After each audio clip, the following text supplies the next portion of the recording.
Hey, what's up, everybody? Chris Souders, Slender Cat Outdoors, back with you again this afternoon. Tuesday, we're live. We're on the Kanawha River. Got some good friends, some good buddies with me. First off, if you guys can hear me, see me good, see us, see what's going on, check the rods out in the back. Let us know you guys can hear everything and see everything really well. So, Adam from Squealing Reels and Ethan from Squealing Reels YouTube channel. Can you got the channel pulled up? It's got it pulling up here in a second. I got us. Here it is. It's live. Alrighty. So let us know in the comments if you guys got any questions for us tonight. Real quick, we're out here on the Kanawha River doing a little bit of kind of late fall fishing for whatever bites really tonight. Water temperature is really warm. It's 57, 58 degrees. You know, and for this time of year, that's really, really warm. So we're set up kind of on a rocky ledge, and we're in about 30 foot of water, 25 to 30 foot. Out towards the middle, it's deeper. In towards the shore, it's a little bit more shallow. And we got some fresh cut skipjack, some gizzard shad. Got a bunch of different rigs out there, the good old faithful double hook Kentucky rig, all that good stuff. And we're gonna let her soak, introduce you guys to Squealing Reels, and answer some questions and hopefully catch some fish. So, guys, welcome to the show. Adam, Very good to meet you. Ethan and I have met. We met several years ago. Yeah, I think it's been probably 6-7 years ago. I'd say it's been a while. It's been a while now. Adam, this is the first time I've ever met Adam. Super good guys out here talking to them. I can't say enough for them to come on the show. And share some information. They don't just catfish, and that is awesome. So if you guys get a chance, if you follow us on Facebook, make sure you go over to the post. I left their link to their YouTube channel in the description. So go over, check them out. They're a small YouTube channel, like many that have been on here before, but we're going to see what we can do to help them out and get their count up. Adam said one of his goals was that he wanted to reach 10,000 views on a video. Oh yeah.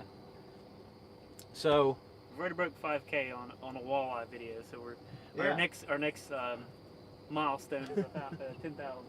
So yeah, See how it goes. yeah, let's see what we can do with that. They have the viewers on this channel are phenomenal. I love each and every one of them. You guys are also subscribers and viewers of the channel. I can't thank you guys enough for watching. Enjoy it. Well, thank you. They've helped some people out already that watch the channel. So hopefully we'll be able to catch some fish.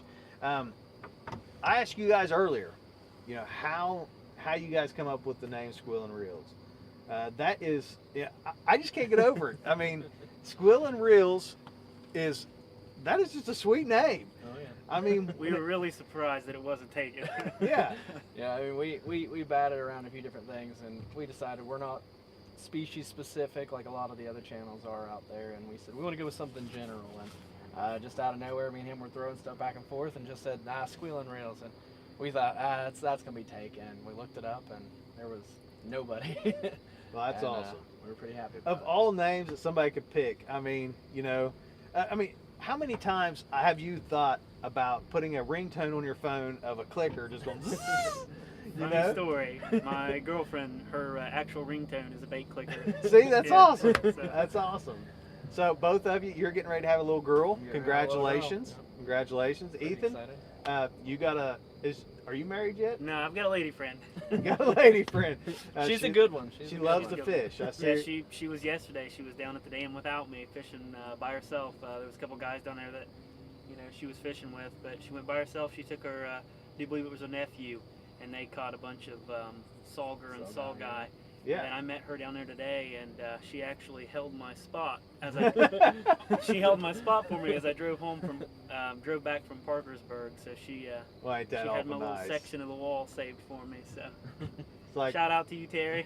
that's almost as good as having dinner fixed for you whenever you get home, isn't it? Oh yeah, That's way better. That is. So, is there any? I tell you what, let me see that, and I will read the questions off.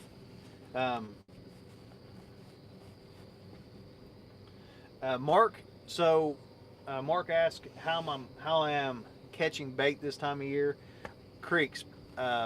here lately, I have been finding bait in or near creeks for whatever reason. This year is completely different than it seems like all others. But we're catching bigger gizzard shad at the mouths. They're starting to move up in, and also finding, small pockets of skipjack here and there. It's not high concentrations of them, but we're making it happen. So, do you guys, what kind of questions do you guys have for me, for coming on here? What is something that you guys would like to learn or take from this? Well, one of the biggest things that I think that we've had issues with in the past, he's always done a lot of catfishing. Catfishing's not really been my forte. I've always been more of a bass fisherman, transitioning into muskie and things like that more now. But we got a boat and we started kind of going out on the river, trying to locate the right areas, the right time of year. We do a lot of fall and winter fishing as the water temperature is dropping. Trying to figure out where they are in this transitional stage. Whenever you're going from these warmer days down to these cooler nights, and where are those fish? Yeah. What depths and kind of what to look for. We look into them a lot, but we're trying to. We get lucky. We found some really nice catfish this year, but consistency, wanting to find either numbers or consistently finding larger fish. That's a good question. So that's a lot of questions all in one. So we'll start with the transitioning part of that. As the days, a lot of it has to do with water temperature, but a lot of it has to do with just a fish and their natural want to do what it's supposed to do. Just like deer, even though it's warm right now, deer are still moving. Deer are still chasing does. It's that time for them to breed, so they're fixed on that. It is time. These flatheads know that the days are getting shorter. They're really wanting to feed up for winter, so you're going to look for that kind of stuff. You want to look. They're going to be more stacked up, more piled up. They're going to be traveling more, like we're on this ledge. These type of areas are going to be good transition areas. Now, a lot of that is going to not always be one specific spot. That might be an area where they're going to come into and feed for winter. It might be an area that maybe stays warmer, than another area. One type of structure may hold them more so than other. Like, for instance, in the summertime, wood structure is going to hold fish more than rock. Okay, I'm not saying that you're only going to catch them on wood, but wood holds oxygen. Wood is normally found in or around mud, which is going to be cooler, softer, things like that. So hopefully that kind of helps. Yeah. Helps. That's a big question, but hopefully that helps you guys out in that scenario. Somebody asked about Harley. No, Harley's not here tonight. He is actually, I'm not for sure, but if you can see a light way down the river, that might be him. I'm not for sure, but he is on the river tonight fishing. I saw the truck. He said he was going to come up this way, but I don't know if he's up here or not. But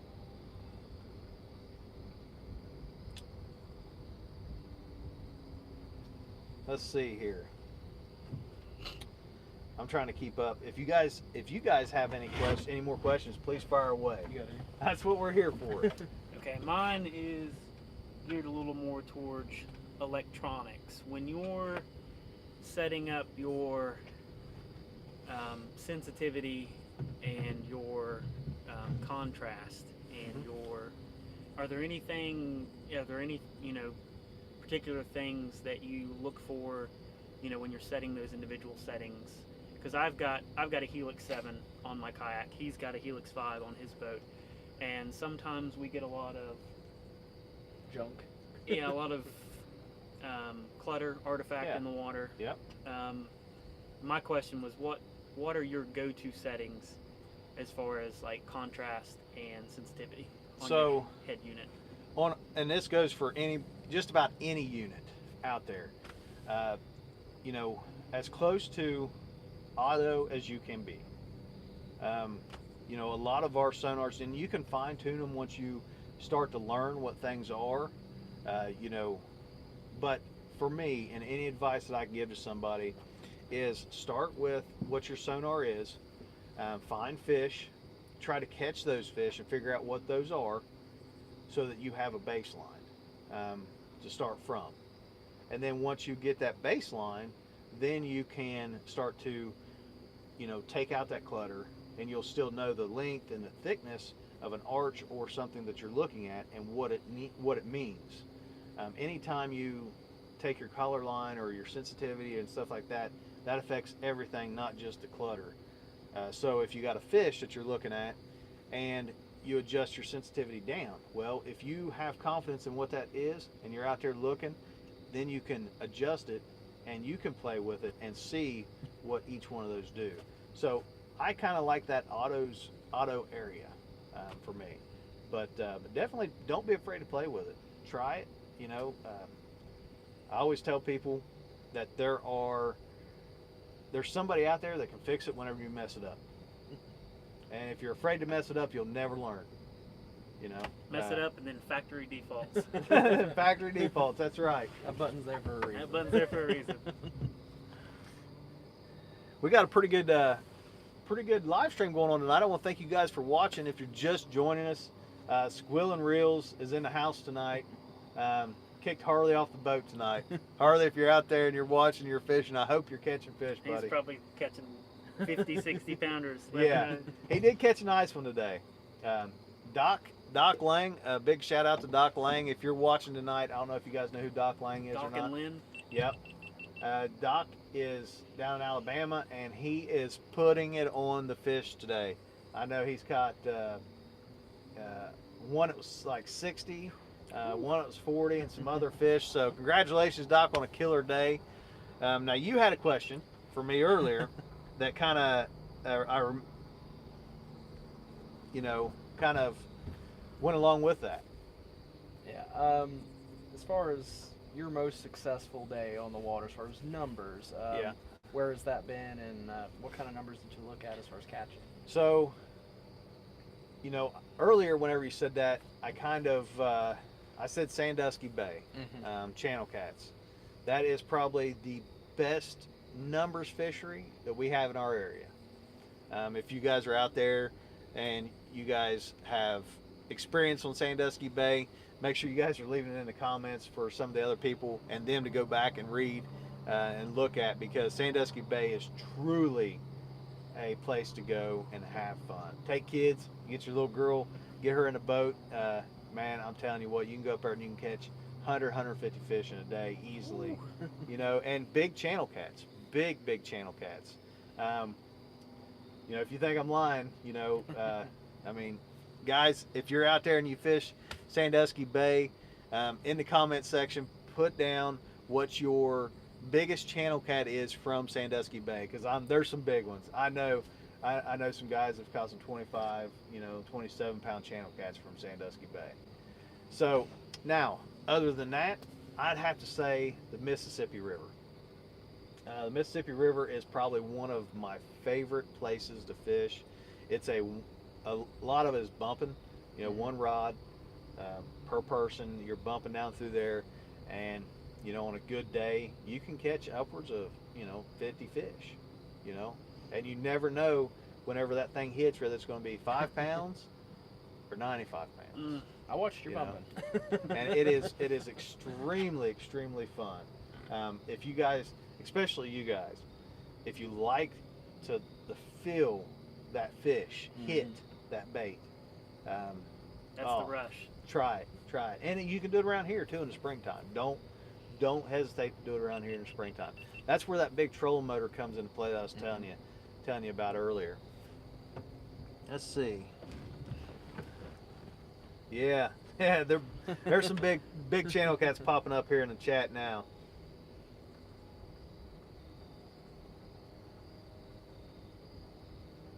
River rat catfishing. I was actually out there in St. Louis, Missouri this year. I got a good friend out there, Ryan Casey.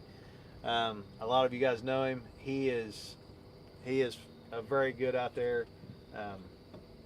But that's a phenomenal fishery too. If you guys get a chance to go out there.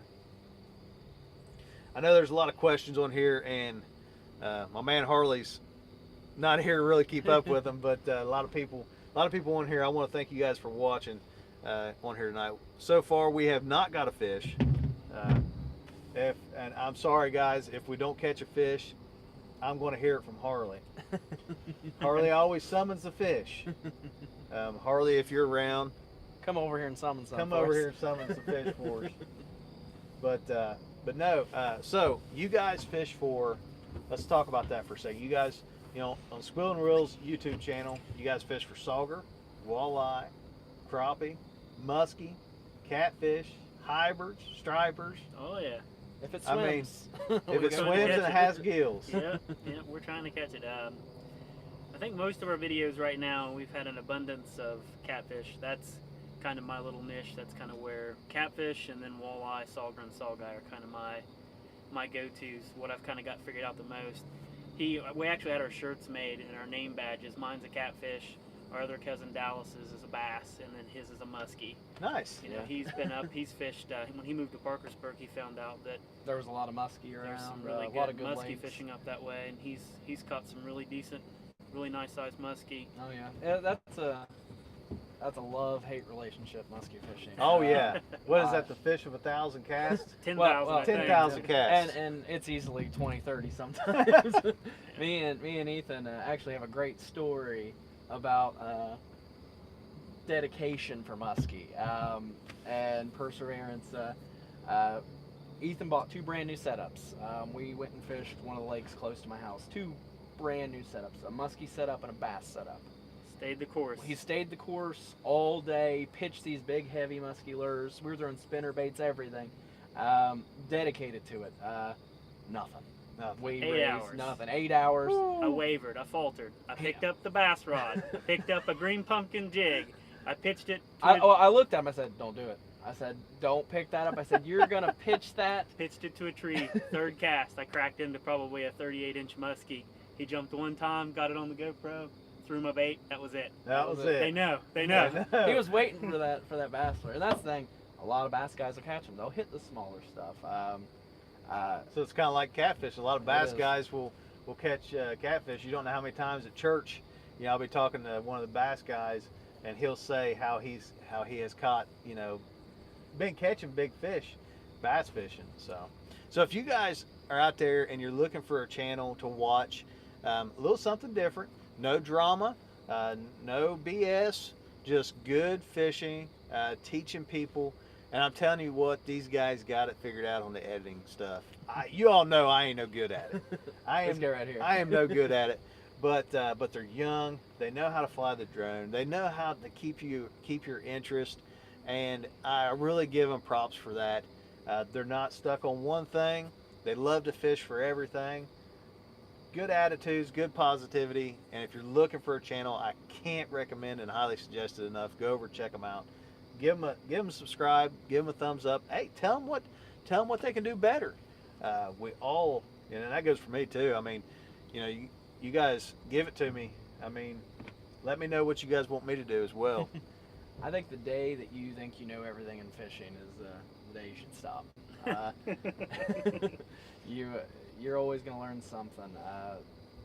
The guy right down from you who's catching him, he's going to tell you something you don't know. Oh, you got that right. Actually, one of my favorite videos that we have right now, it was one of our last ones we put out. It was just a white bass hybrid fishing video, and me and Ethan were fishing, and these 2 women came up while we were fishing, and they were dedicated. They were down there having a blast, just trying to catch some catfish on the end of the wall. And, Yeah.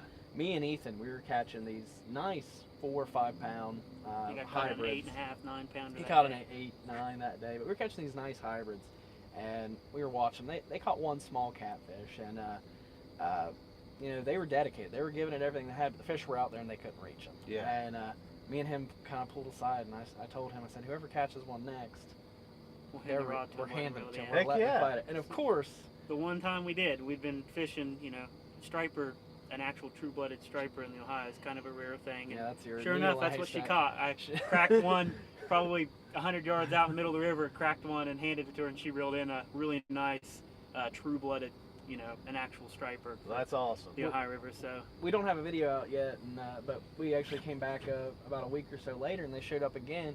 And the other lady said, "Well, when's my turn?" And I kind of laughed, and we had caught probably 40-some fish that day, and I told her, I said, my arm is getting a little tired, and I think the next 4 or 5 fish we caught, we handed them off to them and let them reel them in, and they just had a blast.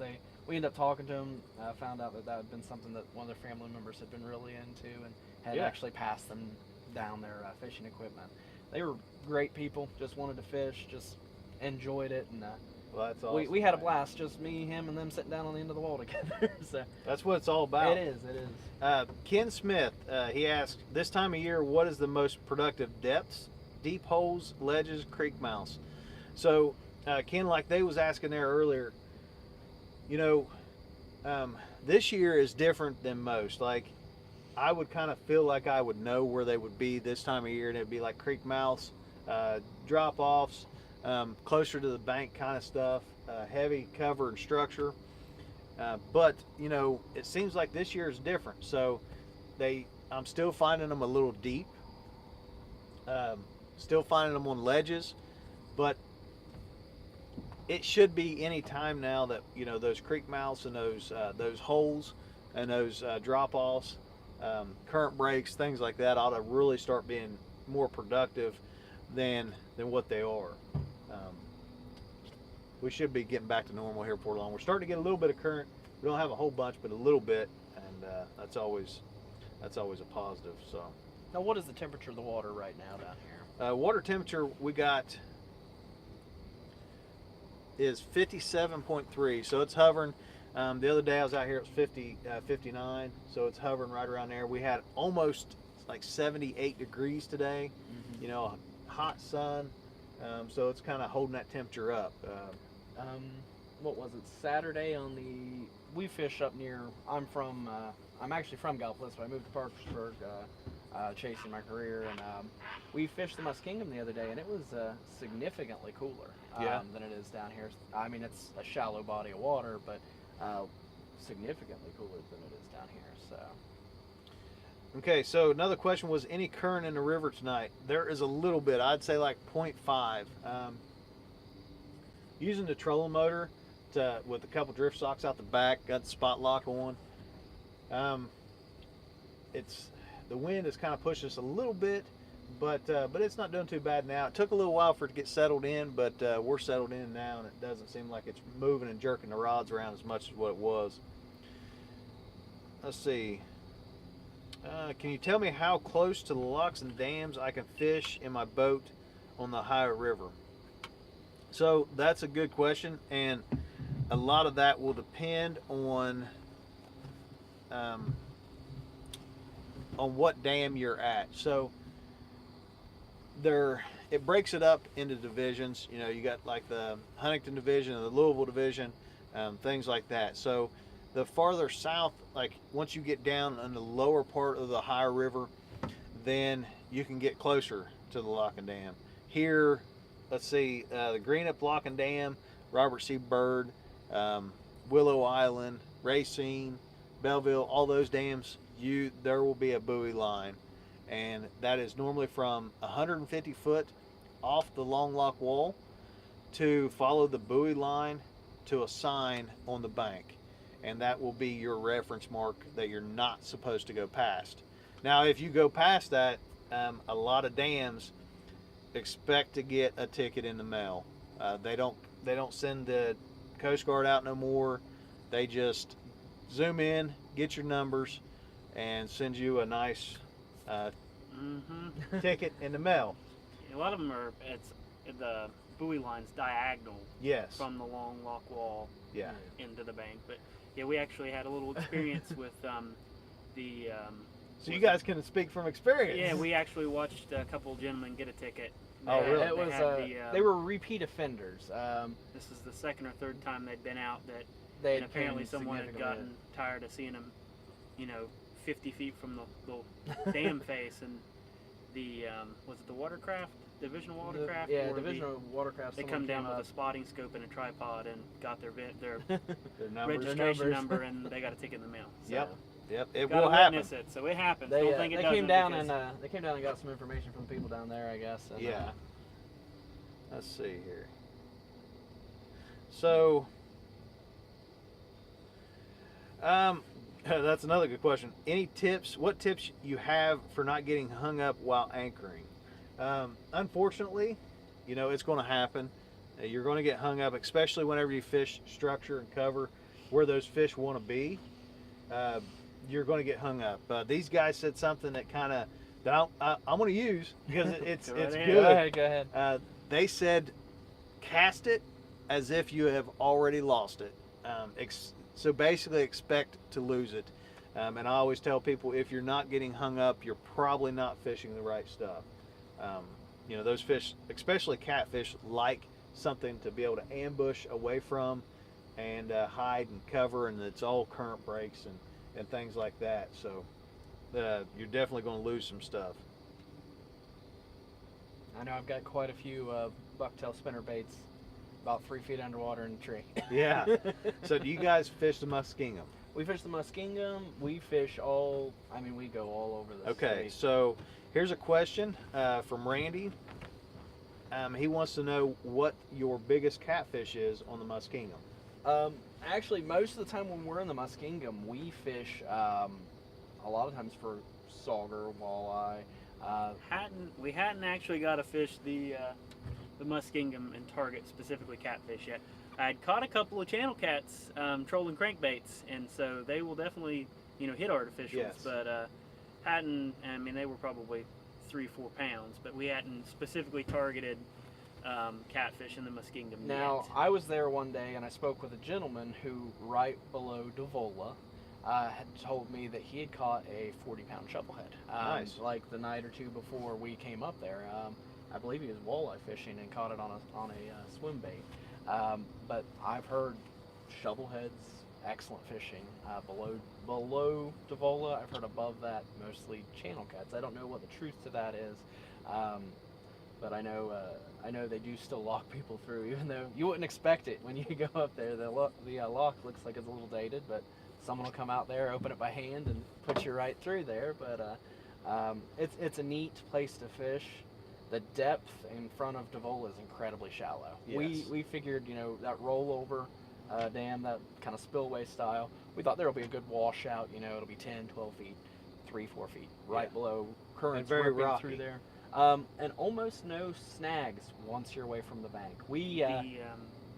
The mouth of the muskingum, I was actually on a boat with a buddy of mine, and we marked some monstrous fish at the mouth of the muskingum where it dumps to the eye.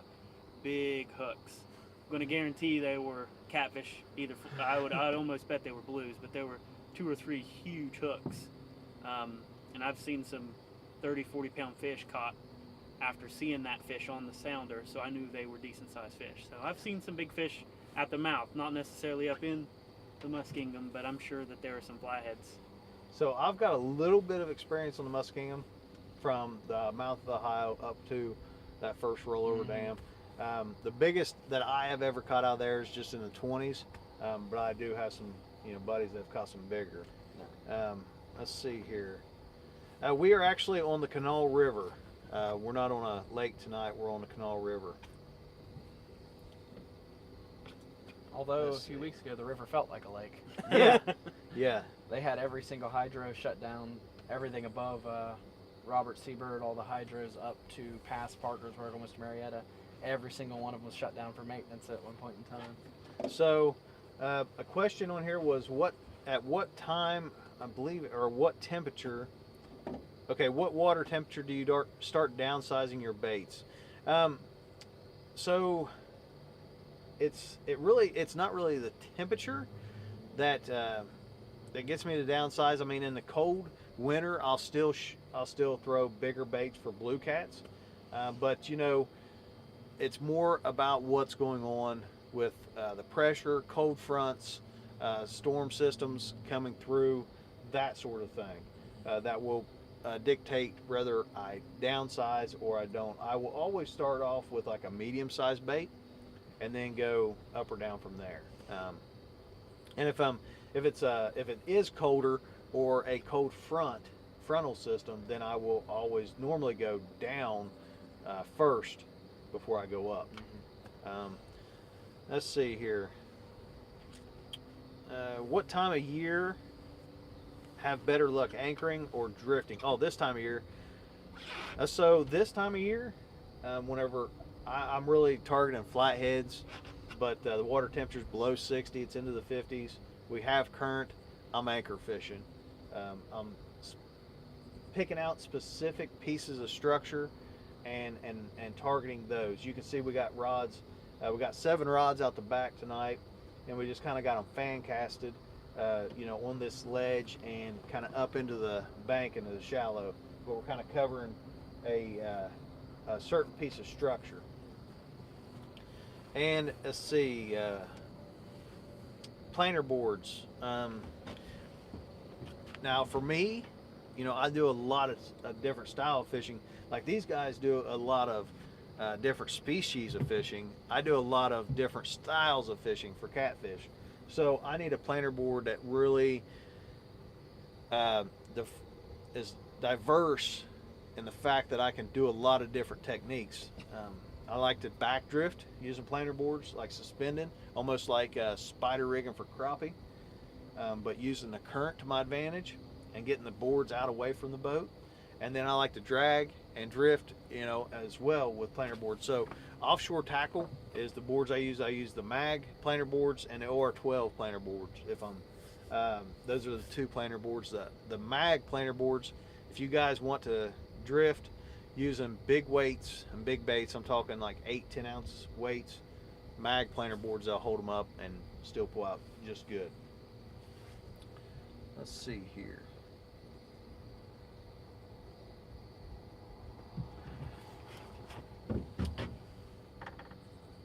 And you guys are flying with the questions. I really appreciate that. You guys are doing great tonight.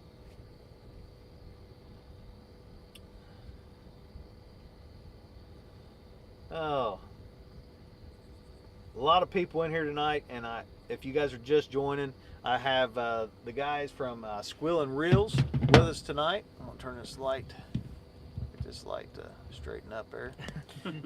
But guys from Squealing REELS out here tonight. We have not caught a fish. I know I'm going to hear this from Harley Neal. He's out here. He was fishing earlier. He caught some fish. So I know I'm going to hear it from him because we did not catch a fish on the show, and he was not on the boat. But the guys from Squealing REELS on the show tonight, asking questions. And if you guys have any questions for them, make sure you guys leave it in the comments. I got Adam's phone, and so I'm gonna put you guys on the spot. Oh boy. I thought we were on the spot. Yeah, we are literally on the spot. So, what's your biggest catfish? My biggest catfish, actually, like I say, I've been relatively new to catching bigger catfish. I've catfished my whole life, but I'm talking, I used to be the chicken liver guy. I used to be throwing whatever I could get, little tiny creek chubs, and caught a lot of channels, caught a few. Hold on, I want to stop you right there. Okay. Don't. Everybody starts somewhere. Yeah. Okay. And one thing that I want everybody out there to understand, and I want you to understand, it doesn't matter. It doesn't matter if it's 5 pounds. It doesn't matter if it's 50 pounds. That is your biggest fish. Mm-hmm. Embrace it. Enjoy it. It's an awesome fish, no matter what it is. Oh yeah. And Ethan turned me on to using a little bit bigger bait. This year caught my best a little ways below. Was it 38? Just around 38 pounds. Blue Man, cat. that's a big fish. And my prior record before that had been like 10, 15 pounds. Last year we broke it. I got 25 last year, right around 30. And you know, I just wasn't sure if it was going to get bigger than that. And then this year, me and him actually went out below this little dam, and the one night, it felt like a disaster. Our lights didn't work for our boat when we showed up. We ended up having to wire some lights hot on the dock. Had a bad thunderstorm come through, ran us off the water. Luckily, it did because our lights didn't work. We just thought it was all karma. all karma. Everything was pushing us back, and then lo and behold, we said both we're never caught. gonna do it. We both broke our personal best in the same night. I caught that one, and then he caught a 50-pound shovelhead that same night. Nice. We actually got that both on video. Yeah, there's a video on both those fish. We never would have imagined it was going to happen with all the stuff that we ran into, but it was good. We're getting a bite. We're getting a bite. Don't move. Don't move. Let it roll. Let it roll down. Let it roll down. Get on up there. Oh, he let go of it. Let go of it. He's just teasing you. So, one thing you'll notice is when that fish, it started to take that rod, that corner rod with the orange line, and one of the first reactions that people have is they will jump up to that rod. Be patient. Let that fish take it on down. Anytime you move a boat, the boat's going to move, and especially a flathead, if they're finicky, they're not going to bite very good. They'll drop that. So keep that in mind. Let's see here. There you go. There it is. There it is. Get him, get him, get him. Get him, son, get him. Fish on. Fish on, baby. All right. We don't know how big it is yet, but we're going to find out. Get this rolling.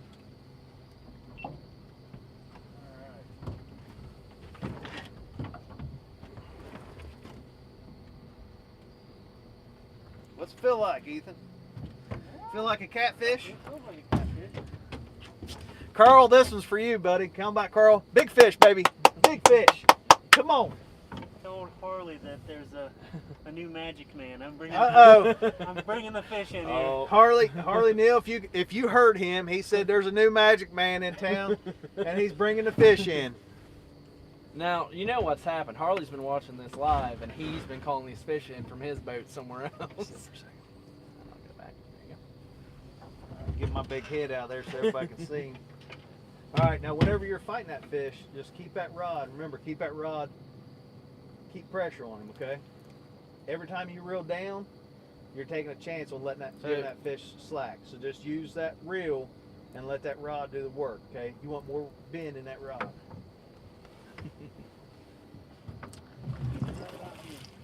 Oh, there he come alive. He's not real big, but we'll take him. We'll take him. We'll take a fish. And I ain't gonna say who, but somebody forgot the dip net. No, I'm just kidding. Let me get up here. I'll lift it for you. That's my usual.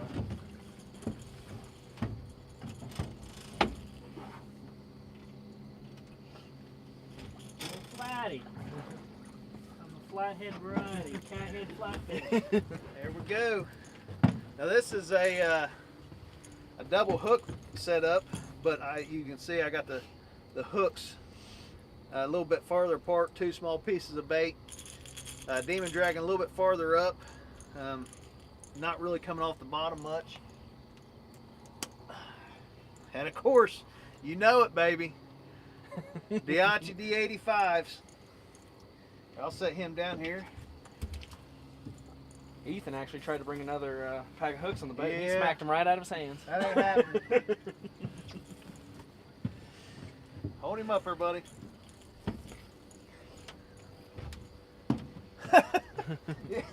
Get him close so they think he's big. I know, yeah. not like this. There you go. Now that's a good fish, man. That's a pretty fish. Now Looks feel how healthy. cold he is. Oh, he's Feel full. how cold he is. I mean, that tells you how cold that water is down there. I'm gonna put another piece of bait on. Now he hit a small piece of bait. This is what he hit. He hit that tail section. That bait. He's trying to tell you something. He's telling me something, all right? Oh, you're good.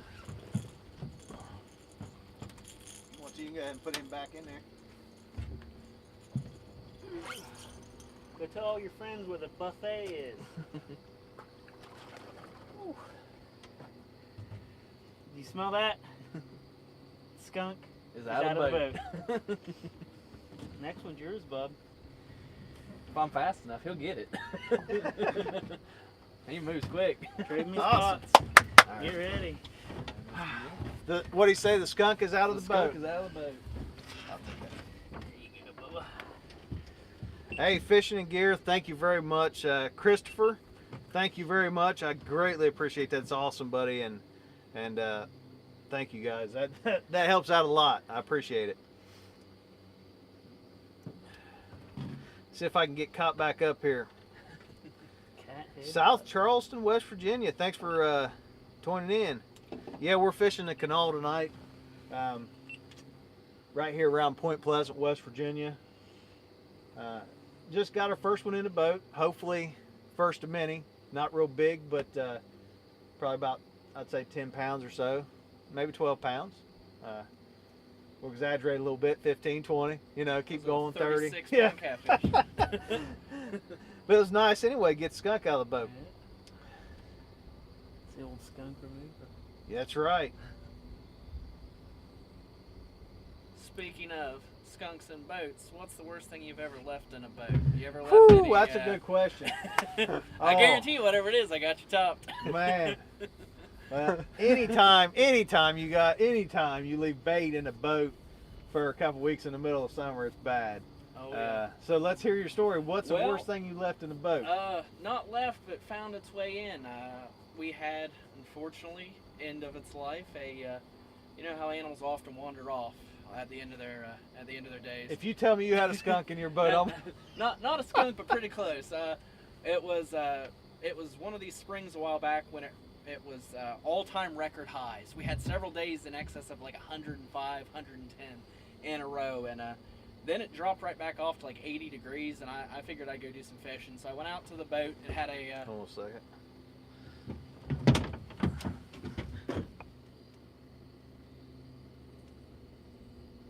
You lose your life.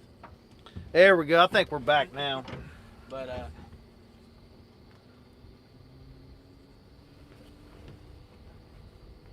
Hey, sorry for the hiccup.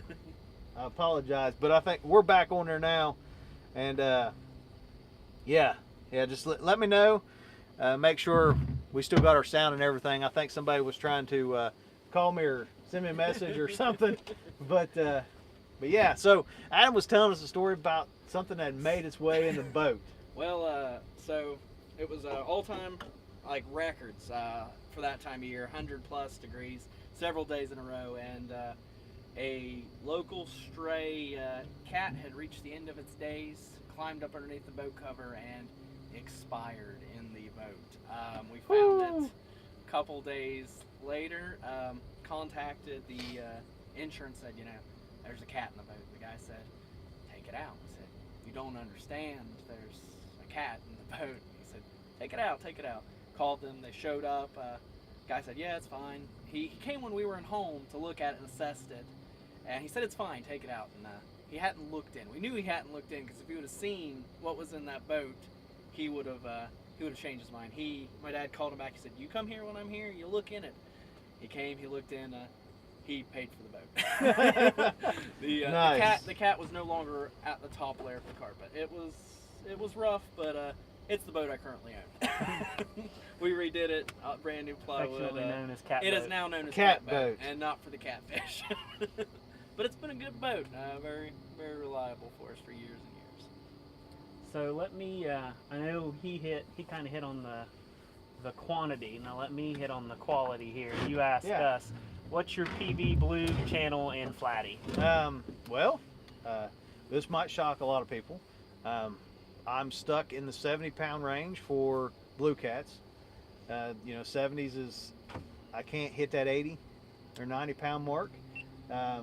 Flathead is mid 50s, and channel cat is 18. And the channel came from Sandusky Bay.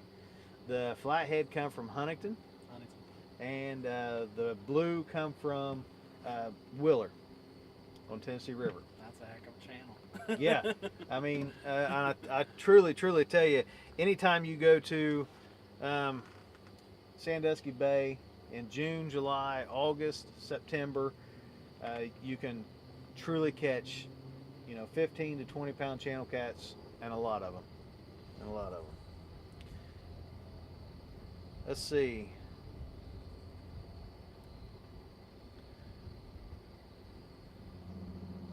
If I have not answered a question, I apologize.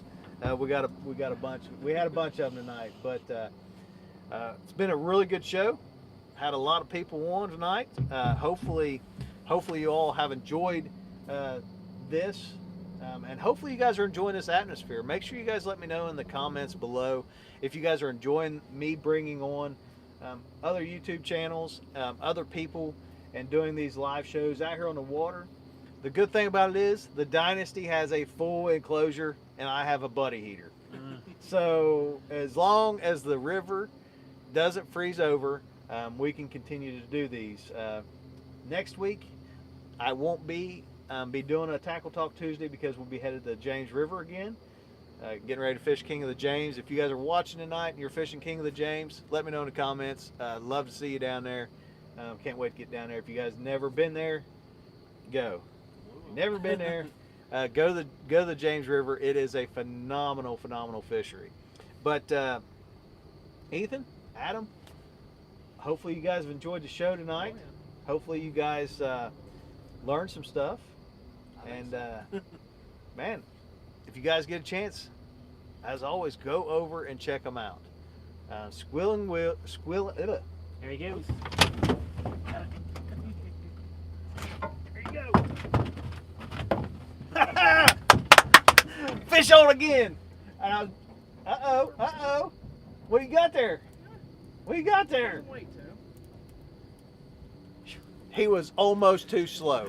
I'm telling you. I can't keep up with Usain Bolt here. I was too fast. I jumped the gun a little I bit. saw him jump, and I was going a little slower. All right, sit him down there.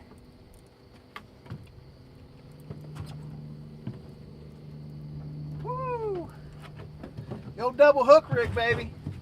Yo, double hook rig. Got him again. He's got some shoulders. Oh, this fish may have shoulders. There's some shoulders on this fish. Woo! I'm gonna turn this camera this way just a hair. Might just be in the current. There we go. Are there no shoulders? Just in the current. Alright. Oh, yeah. Oh, he's giving me a bath. Give you a bath. Yeah, baby. Alright. Hold on here. Oh, yeah, that's a nice fish. Hey, who forgot that dip net? I don't know. Somebody forgot a Hey, forgot a what'd you dip say about net. forgetting dip nets? Yeah, I told him. I said, when it's not a big good night.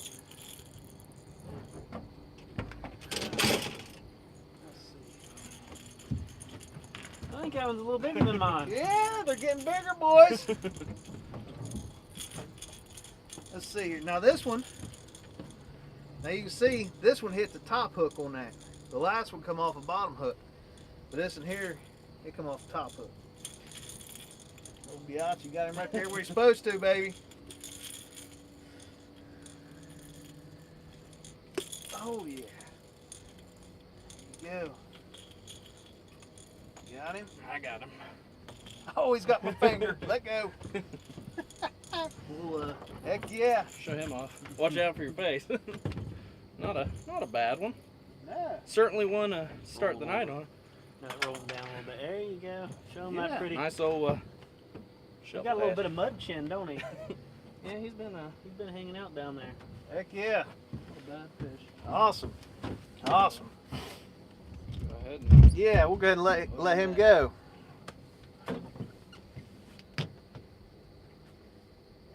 tell your friends.